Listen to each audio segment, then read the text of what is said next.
dance for joy or lust. Welcome to Sensible Secondhand Classics, the series where we look at nostalgic cars that are over 15 years old that you can buy for a budget between £1,000 and £5,000. This is a 2002 Range Rover P38 4.6 Vogue SE, which I don't think is necessarily very sensible. But is it any good? Should you care? Let's find out, shall we?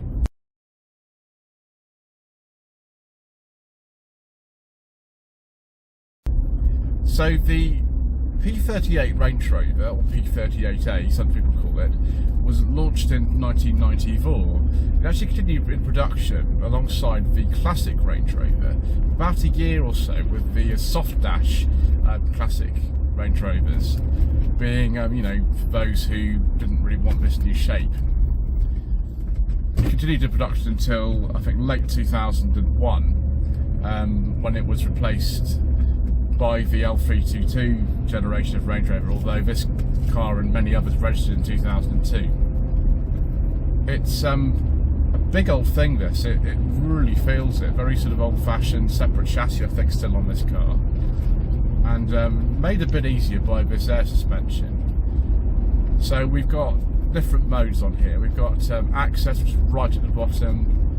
We've got motorway, which I think engages automatically above, I think it's 50 or 60 miles an hour, and then standard, but I'm in at the moment. And on top of that, we've got off-road and then off-road extended, but you have to engage specially. It doesn't do it as standard. This 4.6 litre V8 generates 218 horsepower. In this later example, there was a change of engine management systems in 1999, which I imagine was due for the Euro 3 emissions regulations that came in 2000. Original P38 V8, 4 litre, would generate 190 horsepower, and a 4.6 230 horsepower. The 4.4 litre after 1999 produces 188 horsepower, and this is right down to 218, although I have seen different power outputs for these engines for some reason. That's just the ones I'm going to go with today. It doesn't feel particularly fast. It sort of wafts along. I mean, if we put this gearbox in the sport mode, there's a button here. Does that do anything? Not really. No. I mean, it's not very fast. It's not even a sport. Let's turn that off. Don't need that. You can also engage, of course, the high ratio mode for the low ratio mode. We're high at the moment. The low ratio mode for the four-wheel drive system by using this selector here. I'm not actually going to do that today. I know that we'd actually be okay in the Kalahari Desert if we took this out of there unless it broke down. But these are very, very capable machines indeed. So it's just, as we'll go into later, then not necessarily the most reliable cars. I was slightly dreading actually having a go in this because, well, the reputation of these cars is not good. It's not very good at all. But people are starting to appreciate these for kind of more about sort of what they are and the sort of comfort and the luxury that they embodied back in the day, and they kind of still embody now. And the image of this, and you can get things like the autobiography model, which had whatever you wanted. You could sort of, I don't know, customize it to your heart's content, and there's something very appealing about that. Especially the car, which cost, a new, are you ready for this? £54,000, this particular model. But yeah, I mean, I sort of like it. It's kind of fun. Let's just check the turning circle of this. Oh my gosh, it's like piloting a ship. Yeah, don't do sudden change of direction in this car view. That's not a good idea.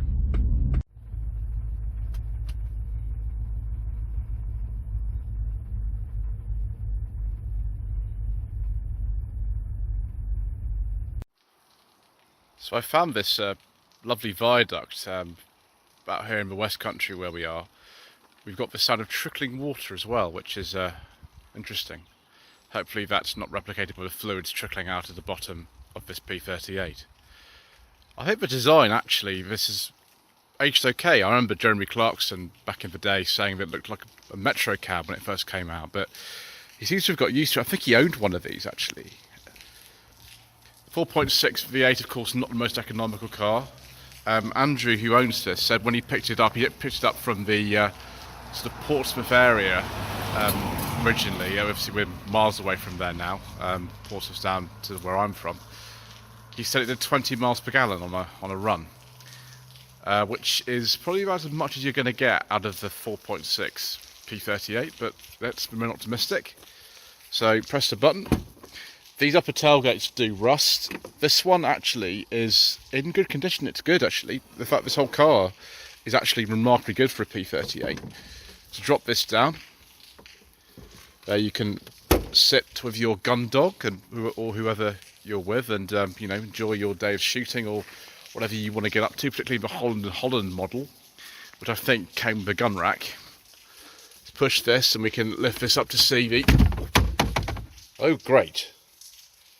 Oh, fantastic! Hold on a second here, viewers. Some proper Range Rover quality there. I have fixed it, viewers. So we have a look and see this massive full-size spare, bottle jack, all these little things in here. Extra number plate there for towing if you're so inclined. Let's not do that again, viewers. Let's just leave that there. Parcel shelf is in place. It does kind of fold up like that if you want it to. The disc for navigation would be in there if it was in that. It's not in this car actually. Down there is the CD changer, which it would have come with back in the day. So yeah, high specification this one. We're not autobiography levels, but the Vogue SE was pretty high up actually in the Range Rover trim hierarchy. Right, let's shut that before we get up to anything else. I'm not sure this Range Rover lettering on the back is original. I have a feeling it's not, but it looks okay. Funnily enough, on this particular car, we don't have any Range Rover lettering on the front either. We've got the light guards and things on here. I'd be very careful if I get in and out, being a day like today, but I don't get my trousers covered in mud. So light guards and headlamp wiper action and all kinds of things. But we are here to see something particularly interesting. Yes, viewers. We have a beige leather interior with wood and piping. I do like a nice beige leather interior, viewers. Right, now that I've slightly calmed down, we can get inside. Yeah, it's a bit of a sort of wet day today, but that's what these cars are all about, isn't it? Dealing with all weathers. We have got so many controls in here. We've got air suspension, we've got sat nav which doesn't work, we've got dual zone climate control, we've got switchable automatic transmission, not only with this low and high ratio gears in here, we've also got sport and manual mode, you've got electric windows, you've got an electric sunroof, we've got cruise control. I think these later cars actually have side airbags as well in them. This is a very late one, it's 2002. The glove box, I think, might be broken. Yes, it is. What a surprise. Clock seems to work fine. That's the right time. Yeah, heated seats as well. I mean, it's very comfortable. We've got these beige leather armrests in here to keep you in place as you corner in your P38. A little bit of carpet down there as well. Let's see if we put the key in. If oh gosh, that's not good, viewers. Not very good at all. Never mind. Let's see. Turn this key. Oh dear. Beepy bongy, beepy bongy, beepy bongy beep. I think we've got some problems with pixels on this display. It's not as bad as the L322s, but there we go. There is GPS navigation, but it doesn't work. I'm just going to leave that alone, to be honest. Yeah, cassette player and all sorts of things. Headlamp switches here. There are 4 different modes and like a hidden extended mode for the air suspension. You can adjust it by using this button here. You could lock it by using that button there. That's the cruise control activation switch. Harman Kardon stereo apparently, passenger airbag. Just everything you'd expect to see in a luxury car from the early 2000s. And this one's done 163,000 miles. So it can't be that bad. Or can it? Right, let's get in the back, viewers. Okay. So this, I think, is similar in terms of wheelbase to the Vogue LSE Range Rover Classics were. Certainly the LSE was like a trial for the air suspension in the P38s. Back seat's actually in really nice condition. It doesn't look like it's been used very much over the course of the last 22 years. And we've also got some cup holders here, viewers. And that still works just fine. Do we have anything else under here, like an ashtray or something? Ooh! Wait, it's in pain. Oh, doesn't like that. But it's very comfortable. There's plenty of headroom. The lining has dropped a bit. I mean, common Range Rover problem, of course. But yes, beige leather armrests and bits of wood and electric windows and height adjustable rear belts. That's the unusual thing. And beige leather head restraints and, you know, a world of beige. And that's just the way we like it on this channel, viewers. Is this armrest going to work? Oh yes, it has a nice sort of motion to it as well. That's fun. Let's put that away. Nice big map pockets. Yeah, nice and comfortable in here. Really comfortable. The front two seats, I think, are electric as well. I can see why somebody would just go into a Range Rover showroom and pay like an exorbitant amount of money. I think this car was about £57,000 when it was new, or something utterly insane. Other models like the Autobiography in Holland were even more, I think. Yeah, I mean, we're doing well so far, viewers. I think it's time though to have a look at the engine. So the 4.6 litre V8, it's the sort of last evolution of the ex-Buick Rover V8 that was introduced with the Rover P5B back in the late 60s. 4.6 litres though is maybe a bit of a stretch, because these engines do suffer from a lot more problems than the 4 litre V8s. I think to do with porosity and things like that, which is why you have to check a P38 so incredibly carefully if you are going to buy one. Yeah, it looks good with these guards on and things like that. I mean, wouldn't be so keen on like a sort of nudge bar and things like that. I don't think you need something like that most of the time on a car like this. But the headlamp guards, I can understand. Yeah, facelifted cars do have a bit of a different front end from the earlier ones. This is being right at the end is a facelifted one. Actually got the remains of an under bonnet mat there as well. It looks pretty complicated. I think suspension spheres and things. Yeah. I spoke to Mr. Coleman, rubbish mechanic, earlier on today about these P38s. He's obviously got experience with these, and he said you need a very, very open wallet to look after one of these. And I asked him what the common issues and what he said. Well, it'd be quicker for me to tell you what the common issues aren't on these. And there's a video I watched actually a couple of days ago from a channel called The Miles Driven, that I'll link to in the description below, which lists a lot of the P38 problems. But you need to be aware of when you're buying one. But yeah, open wallet, caution, just generally these cars do have quite a reputation, and I think unfortunately a lot of times it deserved. But I like the luxury views. It has a beige leather interior, so we're going to go out for another drive because we can.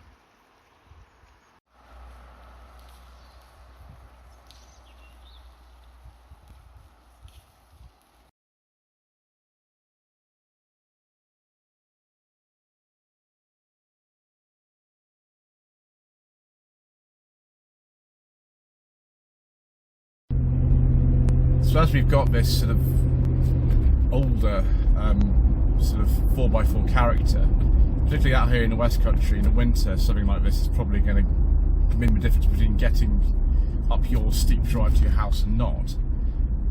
It feels very sort of lumbering and very big, and the steering's not particularly communicative, but you know, you sort of wouldn't expect that in something like this. It's not a sports car, and it's not pretending to be or anything like that. Particularly because even though we've got the 4.6 version, it just feels a bit slow. Of course, there are also some diesels available, but as usual, due to controversial government legislation and all kinds of other reasons, we don't talk about diesels on this channel. So yes, in the V8 versions, and it makes a good noise, this. It does make a really good noise. It's just, I'm amazed how slow this feels. Even in the sport mode it feels slow. And I can just feel the petrol draining away as I, you know, make my way along the road, which is probably a bit of a concern unless you are the lord of the manor, who this car was presumably aimed at back in 2002. It's very late P38. It's yeah, it's comfortable enough. The air suspension's dealing well with things. I mean, I could drop it down a bit to see if we could put it into the motorway mode, see if that does anything. No, it doesn't want to do it. Okay, never mind. We'll have to not do that. We'll just leave that alone. Yeah, but it feels fine. I just wouldn't want to park this. We've got parking sensors on this, but you know, you need all the help you can get. Visibility though is very good, and the light in here with this big sunroof that was going to be fitted to this particular car is excellent. I do feel extremely imperious driving along in this car, and of course a lot of people who don't know the history of Range Rovers and don't know about the reputation of P38 just assume that I am, you know, landed gentry or something like this, even though this car is 22 years old, and that's due to probably the private plate on it.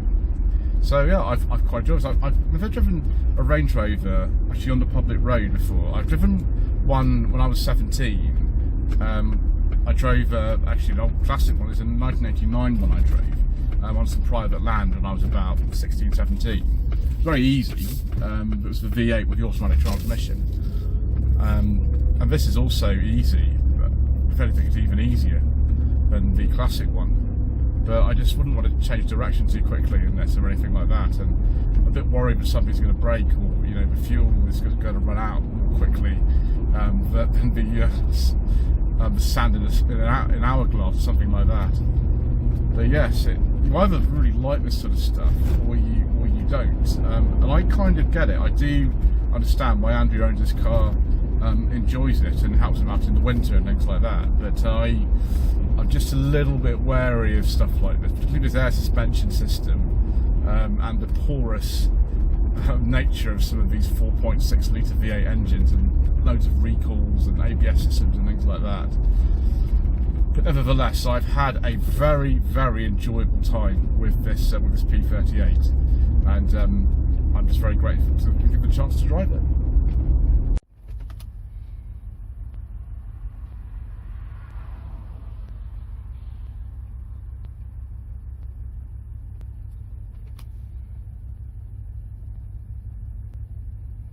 Let's look now at some Range Rover P38 trim levels. The SE was at the base of the range. There were other variants on the SE, but we don't talk about those on this channel, viewers. So yeah, there was also an HSE. The HSE car in, I imagine that's something to do with extra equipment. The HSE Plus, the Vogue 50, the Vogue car in, the Vogue SE, like this one. The Vogue SE was right at the end of production, launched in December 2001. This is a 2002 car, and only I think 300 of those were made. This one's in Java Black. This has I think the slightly lower specification interior. It's about £54,000 this car, and then the high specification with the TV and DVD player was like 58,000 or something. Bonkers amount of money for 2002.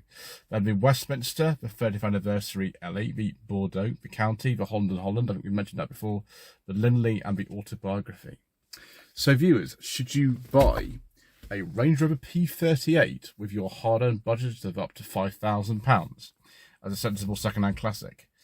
I'm not sure this is a sensible second-hand classic, viewers. It does have a nice beige leather interior, but I don't know how sensible it is. Financially potentially ruinous could be the description for this, but I don't know, I kind of quite like it. I think a lot of people these days are starting to appreciate these for what they are, the ones that are sorted out, and prices of these are increasing now. You can still get one for under £5,000, of course. Not what I should recommend you do, because otherwise you'll have a laundry list of things to sort out. And yes, as I've said, that particular channel, The Miles Driven, has done a video on P38 issues, and I'll link to that in the description below, because otherwise I will be here all day. Anyway, thank you ever so much indeed once again for watching. Please don't forget to subscribe to the channel, like this video, and comment below, and we shall see you again very soon for some more reasonably priced nostalgic motoring.